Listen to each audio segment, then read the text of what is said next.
भगवान श्री कृष्ण ने गीता में कहा है, निंदा, भय, लालसा और घमंड जैसे दोष हमेशा इंसान में रहते हैं। और सच यही है कि यही दोष अच्छे भले इंसान को अपराधी बना देते हैं। आज जो केस मैं आपको बताने जा रहा हूं वो आपको भी उतना ही उलझा देगा जितना उसने मुझे उलझाया था।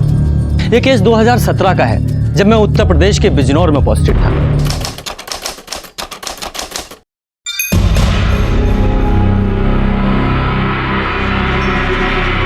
कागज है ना तुम्हारे पास? हमें बड़े साहब से मिलना है।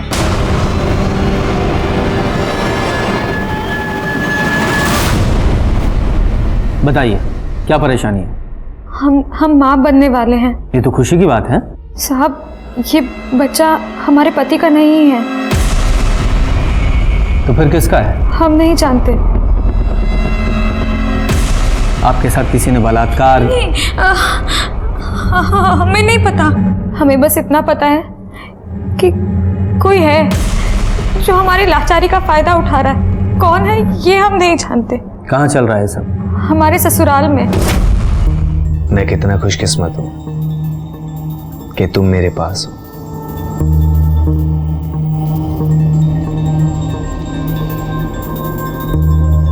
अगर तुम देख पाती तो तुम देखती कि तुम कितनी खूबसूरत हो।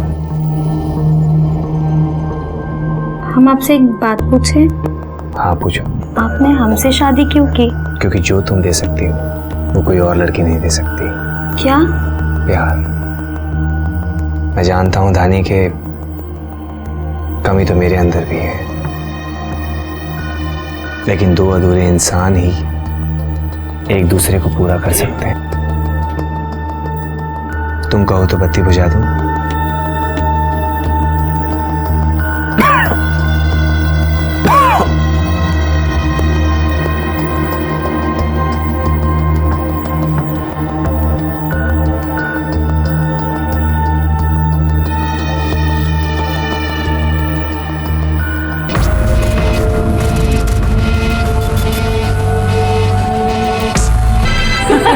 धानी, धानी हारना नहीं है। देख, अगर तुम हार गई ना तो जीवन भर इसकी नाक रगड़नी पड़ेगी। देवर जी बिल्कुल मत हारना, हाँ, वरना धानी की गुलामी करनी पड़ेगी। हमारे खानदान की इज्जत रखना तू। चल ढूंढ। हाँ ढूंढ तो रहा हूं।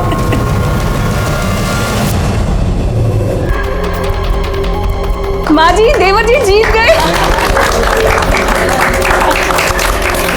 लो धानी, तुम तो हार गई। अब तुम जिंदगी भर इसकी जीवनजुनी करना। ये है हमारा रसोई घर।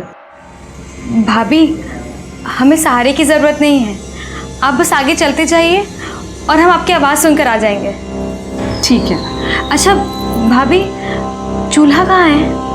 चूल्हा यहाँ है। चूल्हा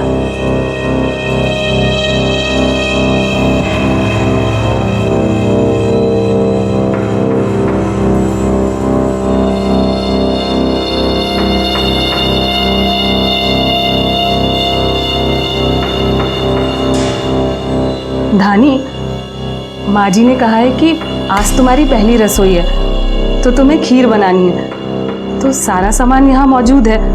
वैसे तो तुम्हें किसी की ज़रूरत नहीं है, लेकिन अगर फिर भी पड़े तो शंकर को आवाज़ दे लेना, वो तुम्हारी मदद कर देगा।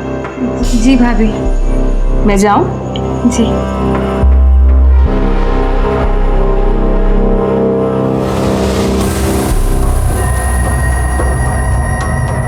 कौन है?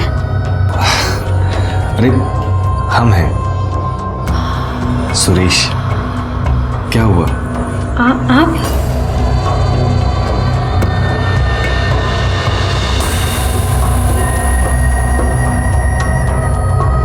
अरे क्या कर रही हो तुम? वो हम आपको महसूस कर रहे हैं। माँ ने खीर बनाने के लिए कहा था ना, वही बना रहे हैं। आज आप वाकई में जीत गए।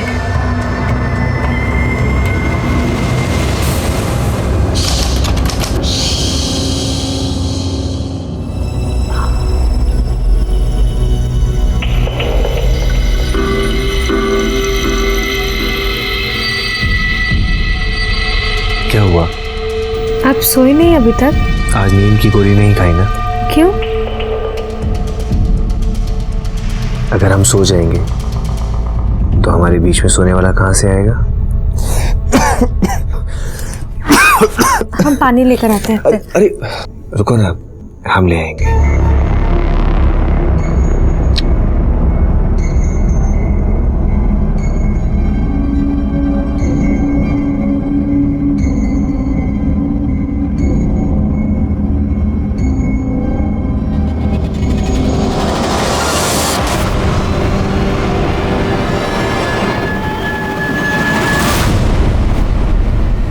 आपकी अंगूठी कहाँ गई? बोलिए ना। लीजिए, चाय पीजिए।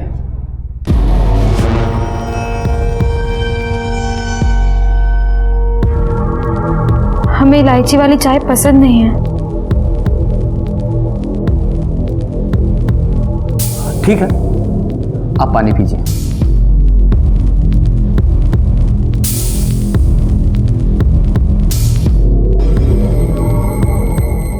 साहब, हमें बार बार लग रहा था कि कमरे में 2 लोग हैं, एक हमारे पति और दूसरा वो आदमी, लेकिन हम अपने पति पे ही कैसे शक करते?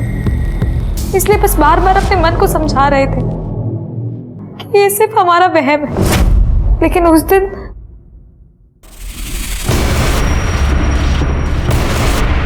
कौन हो तुम? शंकर। तुम आते हो ना रात में हमारे कमरे में? नहीं, हमने छोड़िए हमें। माँ, सुरेश, क्या हुआ धानी? भाभी, वो आया था अभी यहीं पे था। क्या हुआ? हाँ माँ, अभी ना शंकर आया था यहाँ पे। क्या हुआ? आपने हमारे साथ ऐसा क्यों किया? बोलिए ना, आपने हमारे साथ ऐसा क्यों किया? साहब, उसके बाद भी बहुत दिनों तक हमारे साथ वो सब होता रहा। आज हम बहुत मुश्किल से घर से निकल कर यहाँ तक आए। हम आपके सामने हाथ जोड़ते हैं, हमारी मदद कीजिए, उन पापियों को सजा दिलाइए साहब। हमने तो बच्चे के बारे में किसी को नहीं बताया। क्या बताते? हमें तो ये भी नहीं पता कि हमारे बच्चे का बाप कौन है। कहाँ गई थी तू? हाँ, हम सब कितना परेशान थे, और ये सब क्यों आए तेरे साथ? आपको खुशखबरी देने, आपकी बहू माँ बनने वाली है। सच? ये तो बहुत खुशी की बात है। लेकिन इसे कुछ हो गया था क्या रास्ते में जो आप लोग पहुंचाने आए हैं? पहुंचाने नहीं आए हैं, पूछने आए हैं। इस लंका का रावण कौन है? ये क्या बोल रहे हैं साहब? हिंदी भाषा समझ में आती है ना? आपकी बहू का कहना है कि इसके पेट में जो बच्चा है वो आपके घर के किसी नौकर का है, और ये सब कुछ इसके पति के कहने पे हो रहा है। ये सब का बकवास कर रही है? साहब, ऐसा कुछ नहीं है, ये सब बकवास कर रही है। हाथ हटाओ और घर के सारे नौकरों को बुलाओ।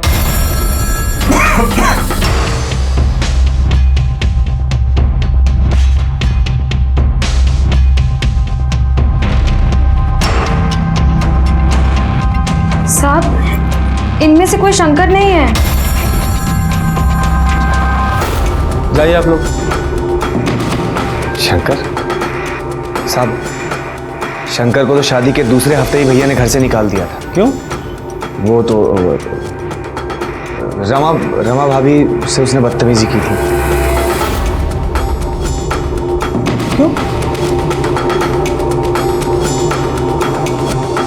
हाँ, देवर जी सही बोल रहे हैं। हाँ साहब, दरअसल उसने हमारी बीवी के साथ जबरदस्ती करने की कोशिश करी। मैंने देख लिया तो 2 थप्पड़ मार के उसे घर से बाहर निकाल दिया साहब। जब शादी के दूसरे हफ्ते ही आपने उसे नौकरी से निकाल दिया तो फिर वो कैसे धानी के साथ अभी तक वो सब करता रहा? ये लड़की पागल है साहब। आपको पता है, शंकर एक बहुत गंदा आदमी था, इसीलिए हमने उसे नौकरी से निकाल दिया। लेकिन इसे लगता है कि वो अभी भी यही है, बार बार उसका नाम लेती है। हमसे तो कहती है कि सुरेश ही शंकर को उसके पास भेजता है। आप ही बताइए, एक पति अपनी पत्नी के पास ऐसे गैर मर्द को भेजेगा? अरे जब इसकी शादी हुई थी ना, तब भी लोगों ने कहा था कि मत करो शादी, ये लड़की पागल है। लेकिन हमने भी कोई एहसान नहीं किया था इस पे शादी करके, हमारा भी मतलब था।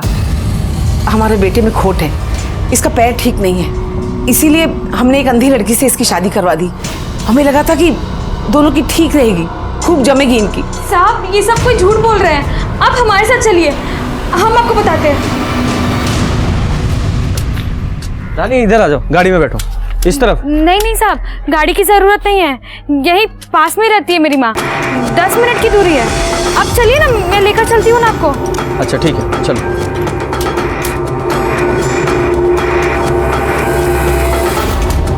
साहब यहाँ पे एक कूड़ा घर है ना? हाँ हाँ, बस वहीं से बाएं।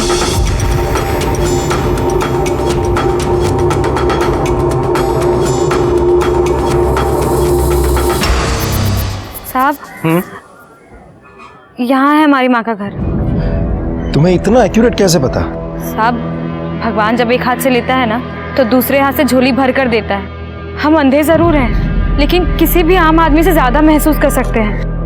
हम इसीलिए तो कह रहे हैं कि वो सब हमारा भ्रम या फिर पागलपन नहीं है। साहब आइए।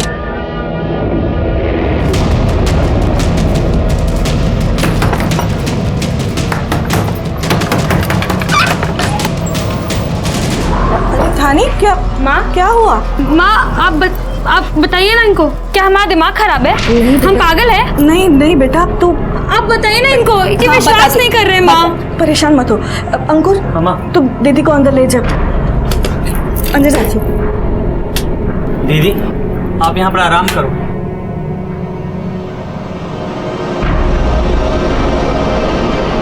साहब हमारी बेटी पागल नहीं है, वो क्या है ना, कभी कभी बहुत डर जाती है। माँ,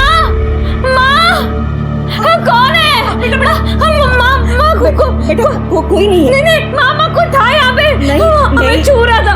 कोई नहीं था बेटा। नहीं माँ, कोई वो वहम है तुम्हारा बेटा, कोई नहीं था, मैं हूं ना यहाँ। वो साहब देख नहीं पाती है ना, तो उसे हमेशा ऐसा लगता है कि कोई उसका फायदा उठाना चाहता है। और हमने उसे बहुत समझाया, झाड़ फूंक भी करवाया। देखिए, इस झाड़ फूंक से कुछ नहीं होगा। अगर आपकी बेटी को कोई परेशानी है तो उसे डॉक्टर को दिखाइए। धानी, सरोज बहन, मेरी बच्ची को माफ कर दीजिए। धानी को जा बेटा, धानी दीदी को ले गया। देखिए वो ना बचपन से वो देख नहीं पाती है, तो कभी कभी डर जाती है। हाँ, आप बुरा मत मानना। धानी बेटा, ये धानी बेटा, चलो घर चलो। माँ, हमें इनके साथ नहीं जाना, हम उस घर में नहीं जाना चाहते वापस। लेकिन बेटा, देखिए, अगर वो नहीं जाना चाहती है तो फोर्स मत कीजिए उसे। साहब आपको पता है ना, ये माँ बनने वाली है। बहुत दिनों बाद हमें ये खुशी मिल रही है, हम दादी बनने वाले हैं। इस खुशी से हमें दूर मत करिए। देखिए, इसे वहाँ कोई तकलीफ नहीं होगी। रानी, अगर तुम इनके साथ नहीं जाना चाहती, कोई ज़बरदस्ती नहीं है। अगर फिर भी तुम्हारा जाने का मन है तो मैं वहाँ रेगुलर चेक करने आता रहूँगा। अगर तुम्हें लगे कि तुम्हारे साथ कुछ गलत हो रहा है तो डरना नहीं, सीधे हमें बताना। हाँ,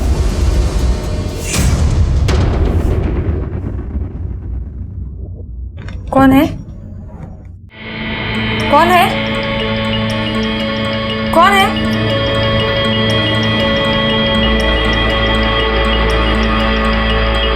तुम्हारे पति हैं, अब खास कर भी बताएंगे।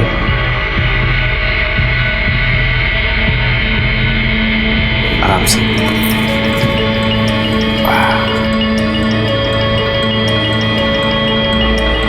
अब तुम मां बनने वाली हो हमारे बच्चे की। अगर ज्यादा परेशान रहोगी ना तो बच्चे पे असर पड़ेगा। और एक बात और, शंकर सिर्फ तुम्हारे मन का वहम है।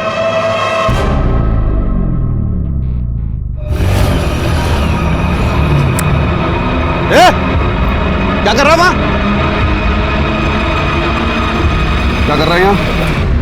कुछ नहीं।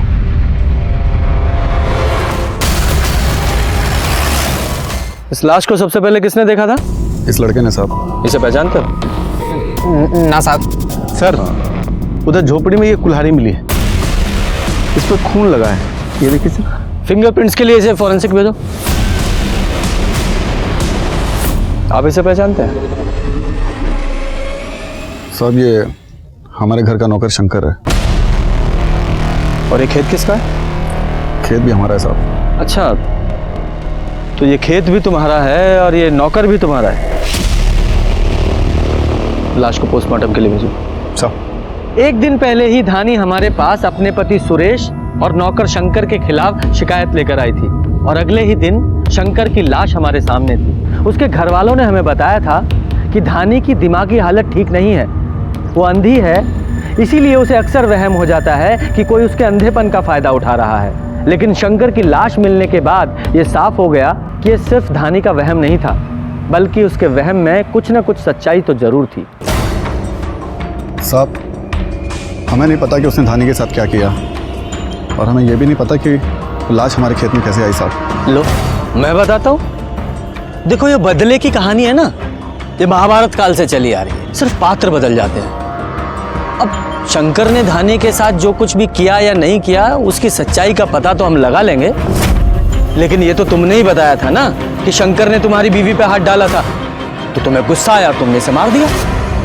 नहीं साहब, शंकर ने मेरे साथ कोई जबरदस्ती नहीं की, वो तो देवर जी की हाँ में हाँ मिलाई मैंने, और मेरी हाँ में हाँ इन्होंने मिला दी।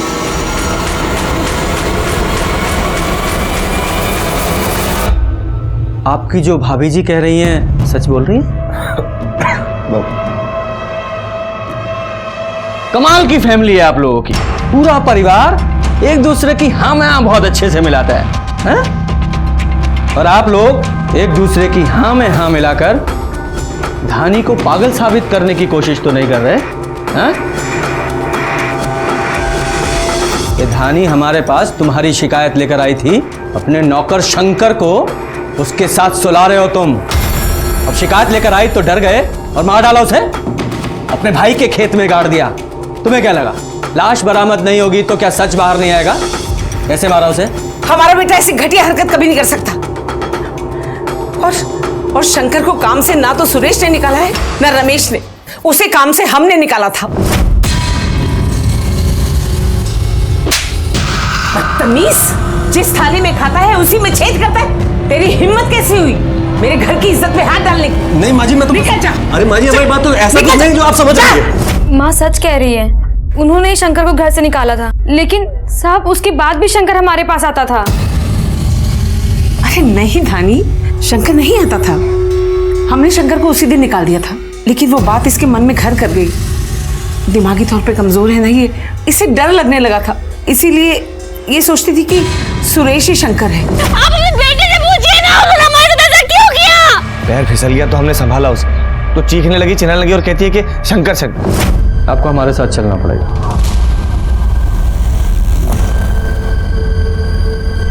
धानी, ये शंकर की लाश है, जरा इसे छूकर पहचानो कि ये वही आदमी था जो तुम्हारे कमरे में आता था।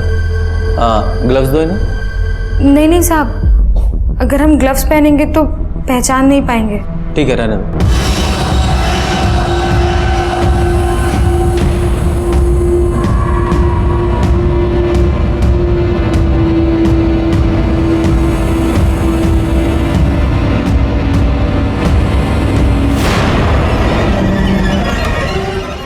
नहीं साहब, ये वो आदमी नहीं है।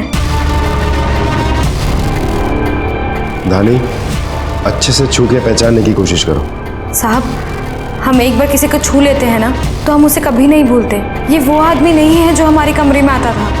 धानी, देखो तुम्हारे घर में एक तो तुम्हारा पति सुरेश है, एक उनका बड़ा भाई रमेश और कुछ नौकर हैं, जिन्हें पहले ही तुमने छूकर ना बोल दिया है। बचा ये शंकर, इसको भी तुम ना बोल रही हो, तो क्या वो आदमी रमेश है?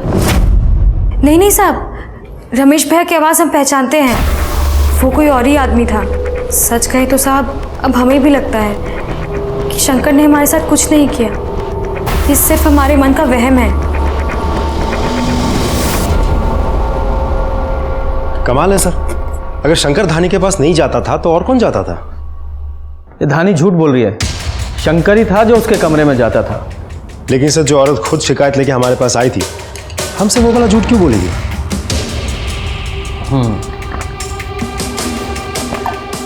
क्या पता उसके पति सुरेश ने उसे डराया हो, या फिर इसने सोचा कि जिस आदमी ने उसके साथ गलत किया है वही नहीं रहा, तो फिर बात को बढ़ाने से क्या फायदा, या फिर कोई ऐसी बात जो हमें नहीं पता। सर ऐसा भी तो हो सकता है कि शंकर को किसी और नहीं मारा हो, इस खून के साथ कोई कनेक्शन ही ना हो। हाँ, हो सकता है। शुक्ला, एक काम करो कि शंकर के सारे कॉल रिकॉर्ड्स निकालो। अगर इन लोगों ने इसे काम से निकाला था तो पता करो कि ये कहाँ रहता था और क्या करता था। सर हाँ? क्या हो गया सर, क्या सोच रहे हैं आप? ये कि धानी ने झूठ क्यों बोला? हेलो धानी बेटा, तुम ठीक तो हो ना? अंकुर बता रहा था तुम बहुत परेशान हो। हाँ माँ, हम एकदम ठीक है। अंकुर बेमतलब का परेशान होता है, हम ठीक है माँ। बेटा तू सुन, मेरी बात सुन। वो सब कुछ ना एक बुरा सपना था। तुम अपनी माँ की बात मानती हो ना? हाँ, तो ये सब भूल जाओ और अपने होने वाले बच्चे के बारे में सोचो, ठीक है? हाँ माँ। सर कुछ समझ में नहीं आ रहा सर। ये लोग कह रहे थे कि शंकर को 1.5 महीना पहले ही नौकरी से निकाल दिया गया था। हाँ, लेकिन उसकी कॉल लोकेशन तो हमेशा उसी एरिया की थी। ये रही सर। मैंने शंकर के घर वालों से भी पूछताछ की, वो लोग वहीं एक गांव छोड़ के ही रहते। सर शंकर के घर वालों ने कहा कि शंकर ने उसके घर वालों को ऐसा कभी भी नहीं कहा था कि शंकर को नौकरी से निकाल दिया गया था। वो तो उल्टा उन लोगों को पैसे दे रहा था। जब नौकरी नहीं कर रहा था तो पैसे कहाँ से आ रहे थे? शुक्ला, जरा पता करो, क्या सच में उसे नौकरी से निकाला था या कोई और ही माजरा है? क्या शंकर सुरेश के घर में आता जाता था? मालूम नहीं साहब, मैंने कभी उतना ध्यान नहीं दिया है। हाँ साहब, पहले सुरेश के यहाँ काम करता था वो। अभी बहुत दिनों से वो दिन भर आवारागर्दी करते रहता था, दिन भर यहाँ बैठकर पत्ते खेलते रहता था। हमें तो लगा ही था साहब, अभी उसके पास कोई काम धाम नहीं है। क्यों? वो तो सरोज चाची के घर में काम करता ही था ना। लेकिन वो तो कह रहे हैं कि 1.5 महीने पहले उसे नौकरी से निकाल दिया था। नहीं नहीं सर, मैंने कई बार देखा है उसे रात में सरोज चाची के घर जाते हुए। लेकिन हाँ सर, वो थोड़ा छुपछुपाते हुए जाता था। नहीं, काम से तो उसे निकाल दिया था। अरे हमारे पास कितनी बार शंकर काम मांगने आया था। सुरेश जी, एक बात समझ में नहीं आ रही है। आपने कहा था कि आपने शंकर को नौकरी से निकाल दिया था, लेकिन वो तो वहीं आपके मोहल्ले में आसपास घूमता रहता था, पत्ते खेलता रहता था। एक पड़ोसी ने बताया कि शंकर उनसे काम मांग रहा था, लेकिन एक पड़ोसन ने बताया कि उसने शंकर को कई बार आपके घर में रात में चोरी छुपे आते जाते देखा है। ये माजरा क्या है? साहब हमें नहीं पता कि कौन क्या कह रहा था, और ना ही हमें ये पता कि शंकर को किसने मारा। साहब हम तो खुद अपनी जिंदगी से लड़ रहे। एक खांसी, ऊपर से चलने में तक दिन भर खेत में भागा था, रात को सोने के लिए नींद की गोली खानी पड़ती है। उसके बाद कौन आता है कौन जाता हमें नहीं पता। सब ना तो कभी हमने शंकर को धानी से कोई बदतमीजी करते हुए देखा, ये तो उसे निकालने के बाद माँ ने हमें बताया। एक बात और साहब, हमारे घर में ऐसा कोई भी नहीं जो शंकर के लिए आधी रात को दरवाजा खोले।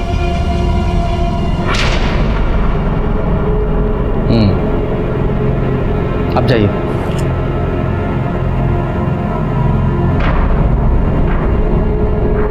इतना तो साफ है कि शंकर को नौकरी से निकाला गया था।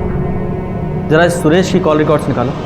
भैया धानी के बारे में कुछ मत कहिए। कहे ना कहे, तुम दोनों मियां बीवी ने मिलकर शंकर को मार दिया और मार कर दफना दिया हमारे हिस्से वाली जमीन पे, ताकि हम फंस जाएं। शंकर को हमने नहीं, हमें तो लगता है शंकर को आप दोनों ने मिलकर मारा है। और वैसे भी हमने आपको बताया था कि शंकर ने भाभी के साथ बदतमीजी की और आपका मर्दाना खून खोल गया होगा और आप दोनों ने मिलकर उसे मार दिया होगा। और ये भी हो सकता है कि कहीं भाभी उसे रात को बुलाती हो। देवर जी, जबान संभाल के बात करिए, कुछ भी बोलेंगे आप। ज्यादा बकवास करे तो मुंह तोड़ दूंगा। पत्नी है वो हमारी। आप भी जिसके बारे में बात करें तो वो भी हमारी पत्नी है। तुम्हें कोई बात समझ में क्यों नहीं आती? इस प्रॉपर्टी के काम के चक्कर में मत पड़ो तुम। कितनी बार कहा है आपसे कि चाय के साथ पानी लाया करो। सॉरी सर, अभी तुरंत लाया। अरे तुमसे नहीं कह रहे हैं, तुम सीधी सादी नौकरी करो, सुबह शांति से जाओ और शाम को शांति से घर वापस आओ, टाइम पे सैलरी मिलेगी, समझे? अब हम रख रहे हैं, बाद में बात करेंगे। हाँ। क्या हो गया सर? अरे भाई को अब प्रॉपर्टी के काम का भूत सवार हुआ है, बताइए। तो अच्छी बात है सर, करने दीजिए। प्रॉपर्टी के काम में तो पैसे हैं। आप तो रहने दीजिए, बताइए। सर शंकर की पोस्टमार्टम रिपोर्ट आ गई है। जिस दिन लाश मिली थी उसके 2 दिन पहले ही शंकर का खून हुआ है। यानी कि जिस दिन धानी हमारे पास आई थी हाँ सर, और फावड़े पे शंकर के खून के ट्रेसेस भी मिले हैं, लेकिन कोई फिंगरप्रिंट्स नहीं मिले। शायद उस फावड़े को अच्छे से साफ कर दिया गया था। एक और बात सर, पोस्टमार्टम रिपोर्ट के हिसाब से शंकर की उंगली तोड़कर अंगूठी निकाली गई थी। मतलब कातिल ने शंकर को पहले मारा और गाड़ने से पहले अंगूठी निकाल ली? नहीं सर, मारने के बहुत देर बाद अंगूठी निकाली गई थी और वो अंगूठी बहुत टाइट थी, इसलिए मरने के बाद वहाँ खून जम गया था और बाद में बहुत स्ट्रगल करके उंगली तोड़कर अंगूठी निकाली गई थी। उसके निशान भी हैं। मारने के बहुत देर बाद? क्यों, क्या गेम खेल रहे हो तुम? कर क्या रहे हो उस लड़की के साथ? ये क्या कह रहे हैं साहब? हमने कुछ नहीं किया है। अच्छा, शंकर की उंगली में एक अंगूठी थी जिसका जिक्र धानी ने किया था, और जब हमें शंकर की लाश मिली तो अंगूठी नहीं मिली। हाँ, कहाँ है वो अंगूठी? साहब, हमें नहीं याद पड़ता कि हमने शंकर की उंगली में कभी कोई अंगूठी देखी हो। अभी याद पड़ जाएगा। पोस्टमार्टम रिपोर्ट के हिसाब से शंकर की मौत के बहुत देर बाद उसकी उंगली से अंगूठी निकाली गई थी, वो भी उंगली तोड़ के। अबे, लाश की उंगली तोड़ दी? नहीं साहब, हमने कोई उंगली नहीं तोड़ी साहब। साहब, वो तो क्या कर रहे हैं यहाँ? कुछ नहीं। ये छुपा क्या रहा है? बोला ना कुछ नहीं। दिखा क्या छुपा रहा है? दिखा, मैं कह रहा हूँ क्या छुपा रहा है?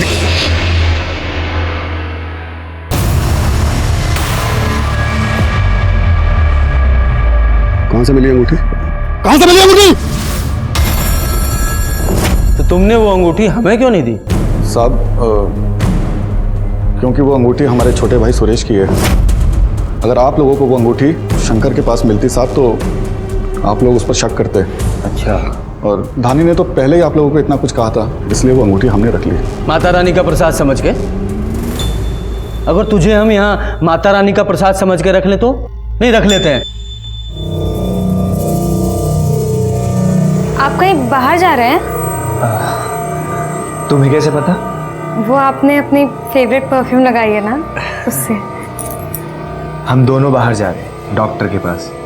कम से कम ये तो देखें कि हमारा बच्चा ठीक है या फिर किसी तकलीफ में है। सुरेश! ये लोग तुम्हारे से कुछ बात करना चाहते हैं। जी कहिए। हाथ दिखाइए। आपकी शादी की अंगूठी कहाँ है? वो ढीली थी इसीलिए उतार के रखी। तो उतार के घर में ही रखी होगी ना? हाँ। लेकर आइए। अच्छा, याद नहीं आ रहा कि कहाँ रखी है? मैं बताता हूँ। आपकी अंगूठी शंकर को मारते वक्त वहीं गिर गई थी। ये देखिए, ये रही हमारे पास। ये अंगूठी हमें शंकर की लाश के पास मिली है जब तुम उसे खेत में गाड़ रहे थे। क्या कहना है इसके बारे में आपको? बताते हैं।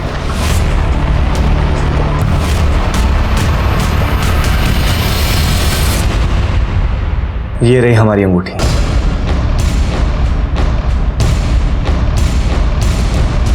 और जिस अंगूठी की आप बात कर रहे हैं वो हमें नहीं पता किसकी है।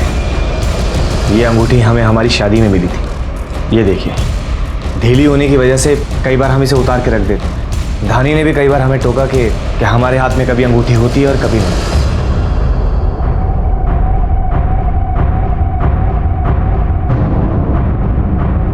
तो धानी ने जो कुछ भी हमसे तुम्हारे बारे में कहा एकदम ठीक कहा। जब धानी ने शंकर को अंगूठी के बारे में टोका,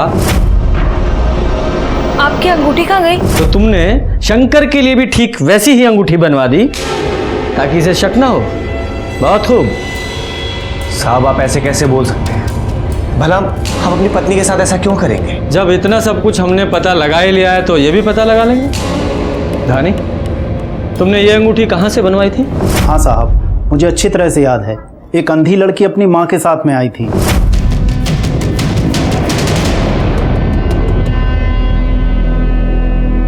माँ, ये डिजाइन लेंगे। ये अच्छा, मैं सब इसे पैक करता हूँ। 5 ग्राम की है ना? क्या बात है, बिटिया तो बहुत सियानी है। हाँ, इसकी शादी होने वाली है। भगवान इसे हमेशा खुश रखे। क्या पिछले 2 महीने में कोई और भी आया था इस डिजाइन की अंगूठी बनवाने? हमारे पति की अंगूठी खो गई है जो आपसे बनवाई थी, वो हमें वैसी ही अंगूठी दोबारा बनवानी है। कितना समय लग जाएगा? बेटा कम से कम 1 सप्ताह लग जाएगा। एक दिन में नहीं हो पाएगा? हो ही नहीं सकता, क्योंकि काम बहुत बारीक है और त्योहार की वजह से कारीगर के पास में समय भी नहीं है, इसलिए नहीं हो सकता। तो फिर क्या हुआ, उसने अंगूठी बनवाई यहाँ से? नहीं सर, मेरे पास तो नहीं बनवाई। ये देखिए, क्या ये अंगूठी भी आपके यहाँ की है? नहीं साहब, ये अंगूठी मेरी दुकान की नहीं है, शायद कहीं और से बनवाई होगी।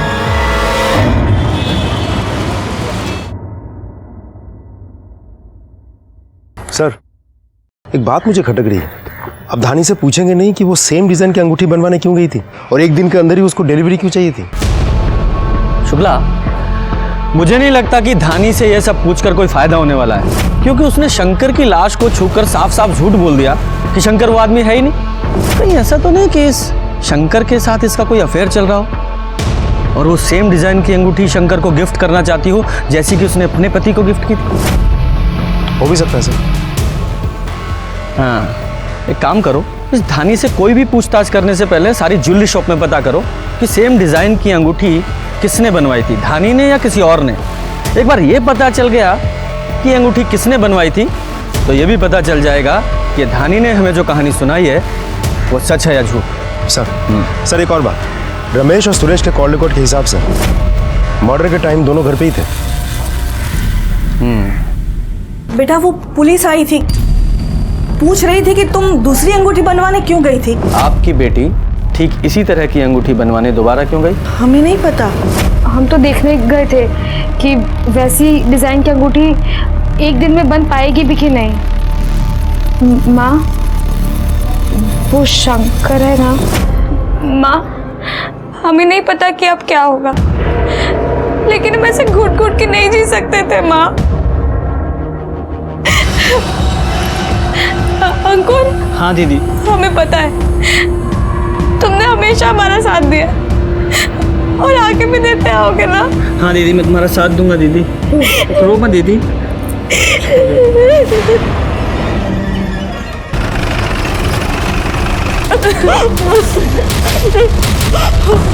क्या हुआ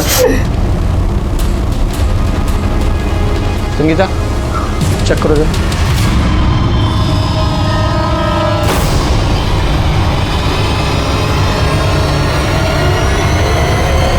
सर ये तो मर चुकी है। कैसे मरी है? पता नहीं साहब, रमा बता ना क्या हुआ था। रमा कैसे मरी? मुझे नहीं पता साहब, बस ये बाहर से आई थी, हमने उसे चाय बनाकर दी थी। नानी ये चाय पी लो। लेकिन कुछ देर के बाद ही। ये बाहर कहाँ गई थी? पता नहीं साहब, बोल के गई थी कि आधे घंटे में आ रही हूँ। हमें लगा अपनी माँ के पास गई होगी। नहीं साहब, वो हमारे पास नहीं आई थी साहब, इन्हीं लोगों ने उसे मारा है। यही लोग उसके साथ कुछ गलत काम कर रहे थे साहब। शुक्ला, ये पहले ऐसे नहीं सुलझेगी। इसकी बॉडी को पोस्टमार्टम के लिए भेजो और जिस कप में इसने चाय पी थी वो भी फॉरेंसिक के लिए भेजो और उसके फ़ोन की लोकेशंस निकालो, पता तो चले कि कहाँ गई थी। ये कहानी धानी के साथ शुरू हुई थी, लेकिन उसकी मौत ने हमारे सामने कई नए सवाल लाकर खड़े कर दिए थे। इस केस की तफ्तीश के दौरान हमें कुछ ऐसे सबूत मिले जो धानी के खिलाफ जा रहे थे, लेकिन मुझे हमेशा से धानी पर यकीन था। वो देख नहीं सकती थी, लेकिन मैं उसे देख सकता था, उसके सच और झूठ को देख सकता था। उसके साथ कुछ ना कुछ तो गलत हो रहा था। अब तो मुझे ऐसा लग रहा था कि जिस किसी ने शंकर को मारा था उसी ने धानी की जान ली थी। सर, धानी की पोस्टमार्टम रिपोर्ट आ गई। शुक्ला, धानी के पेट में जो बच्चा था उसका डीएनए शंकर के डीएनए से मैच कराओ, हो सकता है वो शंकर का ही बच्चा हो। ये धानी बाहर कहाँ गई थी? कहीं नहीं सर, उसके कॉल लोकेशन के हिसाब से वो दिन भर घर पे ही थी। अच्छा, और जो धानी को चाय दी थी वो रमा ने दी थी ना? साहब, वो मेरी देवरानी थी, मैं उसे जहर क्यों दूंगी? ये तो आप बताइए। वो माँ बनने वाली थी, हो सकता है उसको बेटा हो जाता, आपको सिर्फ बेटी है। आपको जलन हुई और आपने उसे जहर दे दिया। और हमें जलन क्यों होगी, जबकि हमको ये बहुत अच्छे से पता है कि वो बच्चा उसके पति का नहीं था।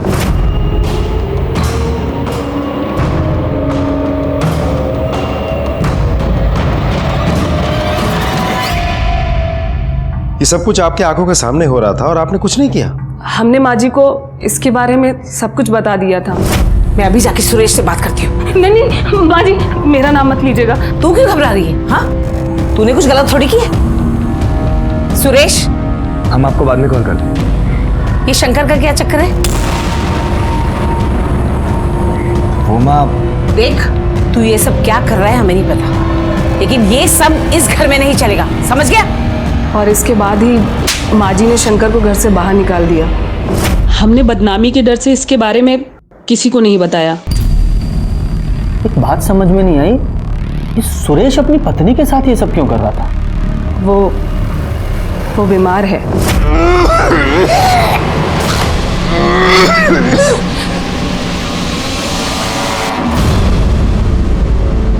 कौन से डॉक्टर का इलाज चल रहा है? डॉक्टर दिलीप शुक्ला। सर, रमा सच बोल रही थी, सुरेश को एड्स है और डीएनए रिपोर्ट भी आ गई। इसके मुताबिक धानी के पेट में शंकर का ही बच्चा था।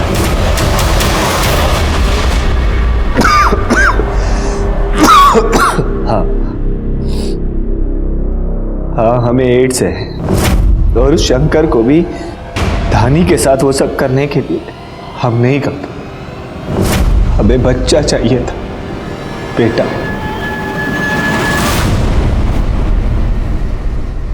उसके लिए बच्चा गोद ले लेते। और भी कई तरीके थे उसके लिए अपनी और अपनी पत्नी की जिंदगी को बर्बाद की। मैं नहीं चाहता था कि कोई मुझे नामर्द समझे, और उससे भी बड़ी बात कि किसी को यह पता चले कि मुझे एड्स। अगर लोगों को यह पता चल जाता कि मुझे बीमारी है तो हंसना बोलना छोड़िए साहब, लोग मेरी परछाई से भी दूर भागते। दिखाना चाहता था खुद को कि मैं भी आम इंसानों की तरह। क्योंकि धानी को तुम्हारी सारी प्लानिंग पता चल गई थी, इसलिए पहले शंकर को मारा और फिर धानी को। हमने कुछ नहीं किया। हमारा बेटा सही कह रहा है, उसने वही किया जो हमने उसे कहा करने के लिए। इसीलिए हमने उसकी शादी भी एक अंधी लड़की से करा दी। सुरेश को शंकर ने हमारे कहने पर ही अपनी पत्नी के पास भेजा था, लेकिन उस दिन रमा ने उसे देख लिया, इसीलिए शंकर को हमें नौकरी से निकालने का नाटक करना पड़ा। लेकिन अक्सर है ना, वो रात को घर में आ जाया करता था, और वो अंगूठी वो भी हमने पास वाले गांव में अपनी देवरानी से ही बनवाई थी। वैसी ही एक अंगूठी हमने शंकर को भी दी थी। और जब आपको बच्चा मिल गया तो आपने और आपके बेटे ने मिलकर शंकर को मार डाला ताकि वो सच्चाई किसी को ना बता सके, क्योंकि उसकी ज़रूरत तो ख़त्म हो गई थी। और धानी को इसलिए मार डाला क्योंकि उसे पता चल गया था कि आप लोगों ने शंकर को मार डाला है ना? नहीं साहब, ना ही हमने शंकर को मारा और ना ही धानी को। और धानी तो बाहर से ही जहर खा के आई थी।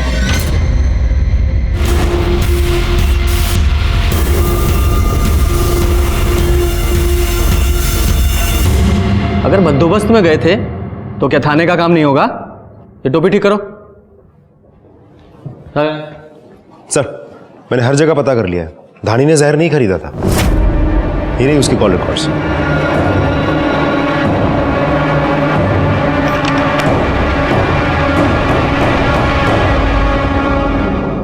ये देखिए, ये हैं आप दोनों की कॉल रिकॉर्ड्स।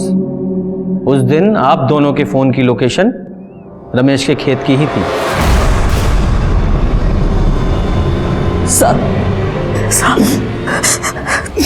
बचपन से ही लोगों ने उसके अंधे होने का फायदा उठाया। स्कूल में, कॉलेज में, सड़क पर, बाजार पर उसका चाचा जो हमारे साथ रहता था, हमारे ही घर में रहकर हमारी ही बच्ची को हर रात शिकार बनाने की कोशिश करना था। हमें पता चला तो हमने उसे घर से निकाल तो दिया, पर पुलिस में नहीं दे पाए। उतनी हिम्मत नहीं हुई। किस किस के खिलाफ रपट लिखवाते। हमारी बच्ची को समझा बुझा कर चुप करा दिया कि ये तेरा वहम है। उसने शंकर को बहाने से खेत में बुलाया और हमें फोन किया। हमें पति का असली प्यार तो तुमने दिया है, अब हम ऐसे नहीं रहना चाहते। हमें अपने पति के साथ भी नहीं रहना है। तुम हमें कहीं दूर ले चलो ना।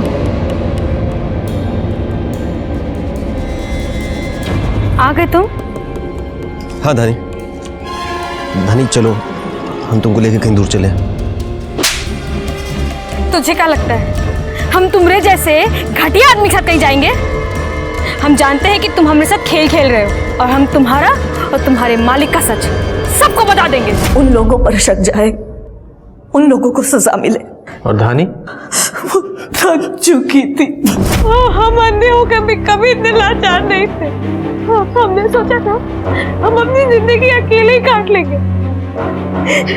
लेकिन हमारे पति ने अपना साथ देके हमें हमेशा के लिए लाचार कर दिया। माँ, तुमने हमेशा हमारी मदद की, एक आखिरी मदद कर दो ना।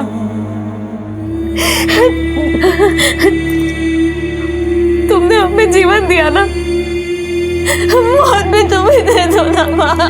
क्या बोल रही है तुम? हम ऐसा नहीं कर सकते। ऐसा मत बोलो दीदी। हमें इस बात की तो खुशी रहेगी कि हमारी मौत उन घटिया लोगों की वजह से नहीं हुई। माँ, हमारी मदद कर दो ना माँ, कर दो ना माँ।